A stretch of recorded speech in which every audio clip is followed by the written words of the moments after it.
O transtorno de déficit de atenção com ou sem hiperatividade e a síndrome de Tourette são duas condições com início na infância e têm quadros clínicos bastante identificáveis, mas como a gente vai discutir daqui a pouco, que eventualmente podem ser confundidos um com o outro, e que, embora característicos da infância, podem se manter até a vida adulta. O TDAH é responsável, provavelmente, pela maior parte de consultas buscando serviços de saúde mental. Tem uma prevalência estimada em torno de 5% nos escolares e 2,8% em adultos. A sua característica principal é, como o nome já está pretendendo deixar claro, a presença de problemas de desatenção, impulsividade, hiperatividade, um exagero em termos da movimentação. São crianças que não conseguem se concentrar por muito tempo numa determinada tarefa, que constantemente mudam de tarefa, conseguindo se concentrar muito pouco em cada uma delas, que traz como consequência não, não somente problemas comportamentais, pela impulsividade, principalmente, como se refletem também em problemas de aprendizagem, pelo problema que a desatenção causa. A síndrome de Tourette é uma condição que se caracteriza fundamentalmente pela presença de tiques motores, frequentemente acompanhados de tiques vocais, e não raramente de coprolalia, que é a emissão impulsiva de palavrões, palavras de baixo calão, etc. Para que você pense em síndrome de Tourette, essas manifestações devem durar pelo menos um ano. A prevalência estimada dessa condição é de uma para cada 200 crianças, sendo bem mais frequente em meninos do que em meninas. Ambas as condições têm algumas coisas em comum. Acredita-se que ambas tenham bases genéticas, epigenéticas e ambientais.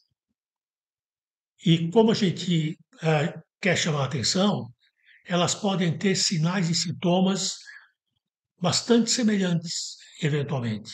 Não é raro que crianças com TDAH tenham tics, e não é raro que pacientes com síndrome de Tourette tenham impulsividade, desatenção e etc.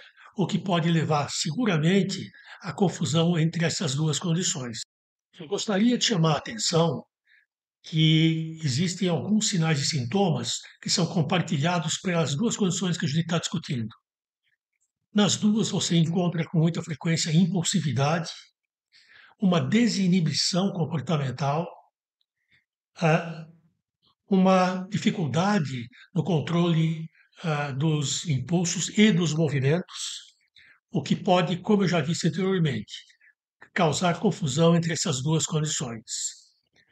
Frente a essas similaridades, e sabendo que ambas podem se apresentar de forma isolada ou em conjunto, cabe à equipe que tenta fazer o diagnóstico dessas crianças estabelecer se é uma criança em que o TDAH é o quadro predominante, ou se a síndrome de Rett é predominante, ou se a gente está frente a uma comorbidade em que você tem ambas as condições presentes no mesmo indivíduo.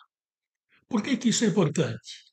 Porque o tratamento é diferente em cada uma delas.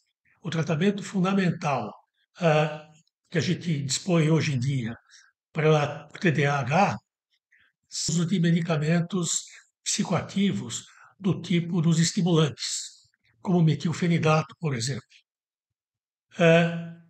Já no caso da síndrome de Tourette, além de outros aspectos que devem ser tratados, pode haver alguma melhora do uso de determinados psicofármacos, como, por exemplo, o aripiprazol.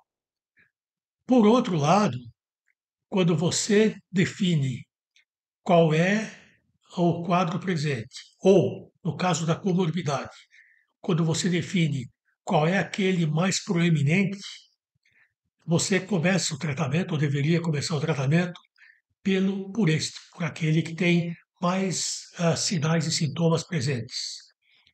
Além do uso de medicamentos, evidentemente você pode contar com aquilo que a psicologia comportamental pode trazer de benefício.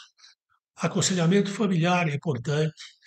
Uma reestruturação ambiental, por vezes, também é algo que pode ajudar bastante em ambos os casos. Para terminar essa nossa conversa, chamo de novo a atenção para a possibilidade de você se ver frente a um caso em que você tem que se definir em termos de diagnóstico pela presença do TDAH ou pela presença da síndrome de Tourette, ou chegar à conclusão de que você está frente a um quadro comórbido, em que ambas as condições podem estar presentes. E como eu já disse antes, você deverá definir qual é aquele mais importante, que é o que deverá receber o tratamento desde o início.